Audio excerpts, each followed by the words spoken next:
অন্নপূর্ণা যোজনার ৩,০০০ টাকা বড় আপডেট। হ্যাঁ, ১৭ তারিখের এই অন্নপূর্ণা যোজনার ৩,০০০ টাকা ঢুকতে চলেছে। এবং যাদের যাদের এই ১৭ তারিখে টাকা ঢুকবে না তারা কি করবেন, এই ভিডিওটি তাদের জন্য খুবই গুরুত্বপূর্ণ। যাদের এই ৩,০০০ টাকা ঢুকবে না তাদের জন্য এই ভিডিওটি স্কিপ করবেন না, ভিডিওটি শেষ পর্যন্ত দেখবেন এবং পেজটিকে অবশ্যই ফলো করবেন। ১৭ তারিখে যদি আপনার টাকা না ঢুকে আপনাদের কি করতে হবে সমস্ত ডিটেলস একে একে বলে দেওয়া হবে।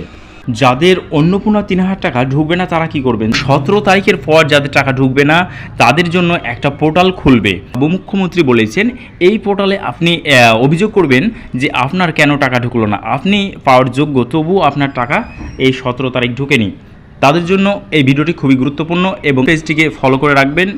আপনার যদি টাকা না ঢুকে তাহলে আপনি কি করে অভিযোগ করবেন এবং কোন পোর্টালে যাবেন সমস্ত তথ্য এই পেজ থেকে আপনাকে বলে দেওয়া হবে একে একে।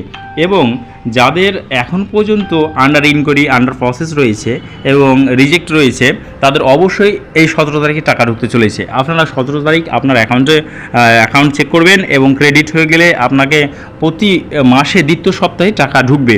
এবং যদি না ঢুকে তাহলে অবশ্যই পেজটিকে ফলো করে রাখেন, কারণ এই পেজটিতে আপনার গুরুত্বপূর্ণ তথ্য ভিডিও নিয়ে আসবে।